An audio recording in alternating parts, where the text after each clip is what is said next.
இந்த நதியை கடந்தா போகணும் கிரிக்கெட் விளையாட. ஹாய் சொல்லுங்க. ஹாய். போமா விளையாட போலாமா? எவ்வளோ தூரம் நடக்கிறது? ஆக்கி இறங்கி வாங்க காலை.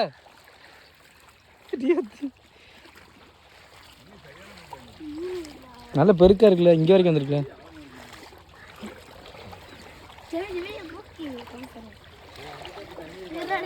போட்டும் போட்டும்.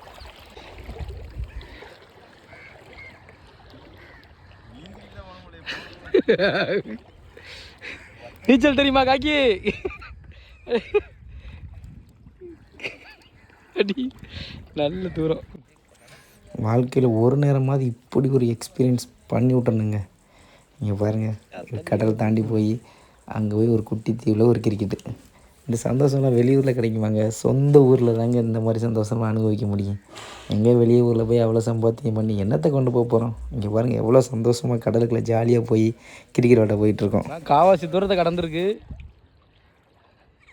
இதெல்லாம் இது மூஞ்சி மூஞ்சியெல்லாம் போட்டுற ஏதோ பாலியல் குற்றத்தில் மாட்டின மாதிரி யாரே.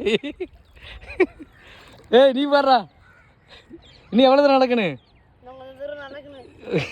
போயிடலாமா? நாங்கள் போவோம். உங்கள் டாடியை பாரு,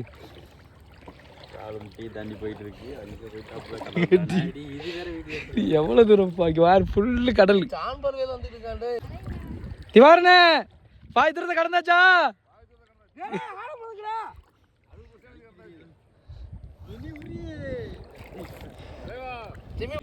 ஏ உர்றா, நீ நடந்து நனைஞ்சு வாடா. என்னடா அவ்வளோண்டா? என்னடா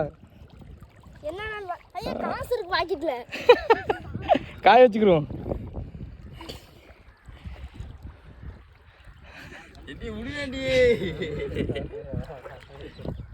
ஏய் இப்படி யாருமே கிரிக்கெட்டோட போயிருக்க மாட்டாப்புலப்பா. தள்ளுடி காய சட்டி உயர்த்திக்கிறேன், நீ கையை பிடிச்சி வச்சுக்கிறா.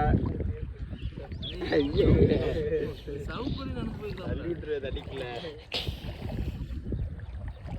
இந்த கலக்கு ஒரு வஸ்தை அதை போட்டு இழுத்துட்டு உடுப்பு போட்டு நேரம் போயிட்டு வந்து பாட்டி போட்டு போயிருக்கு.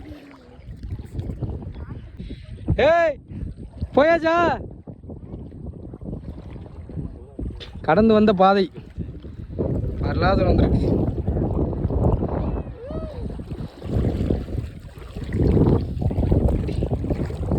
ஓரளவுக்கு வந்துட்டோம், ஓரளவு நெருக்கிட்டோம், எல்லா தூரங்களையும் குறைச்சிட்டோம். பாருங்கள் எங்கள் அண்ணன் ரொம்ப டயர்டாகிட்டாப்புல விளையாடுறதுக்கு முன்னாடியே.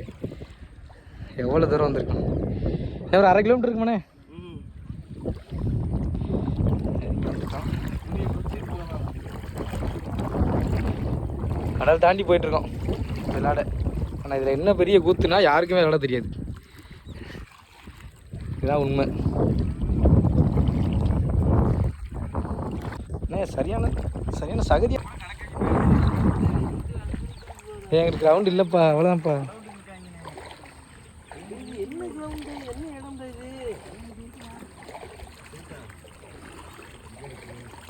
அது என்கிட்ட கிரவுண்ட் இல்லடி.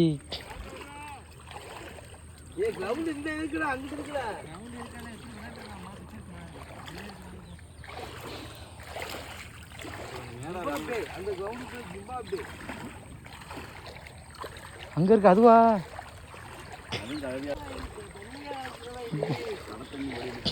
ஓகே, எவ்வளோ தூரம் போகிறது? எவ்வளோ தூரம் தான் போகிறது?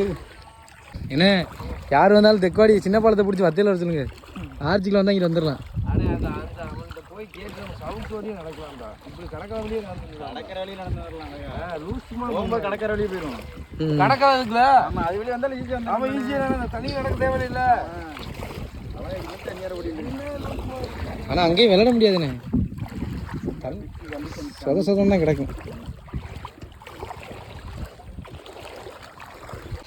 ஒரு வழியாக நடந்து வந்தாச்சு தண்ணிக்குள்ள. கட்டுமதம் போடணும்ப்பா, கட்டுமதத்தில் நம்ம வச்சு நம்ம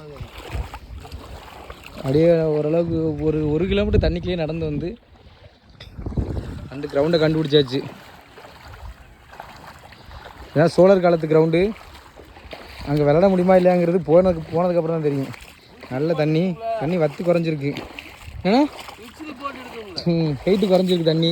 இங்கே இருங்க, தண்ணி வந்து எப்படின்னா இவ்வளோ தூரத்துக்கு இருந்துச்சு, இவ்வளோ தூரத்துக்கு இருந்துச்சு. இப்போ குறைஞ்சிருக்கு. நெருங்கி வந்துட்டோம். பாருங்க ஃபுல்லு தண்ணி. ஒரு 1 கிலோமீட்டர் தண்ணிக்குள்ளே நடந்து வரணும். இந்த தண்ணியோட அளவு குறைஞ்சிருக்கு. அப்போ ஒரு கிரவுண்டு வரப்போகுதுன்னு அர்த்தமாக இருக்கும்னு நாங்கள் நினைக்கிறோம். முன்னாடி பாருங்க பாருங்க வாரியர்ஸ் பார்ப்போம்.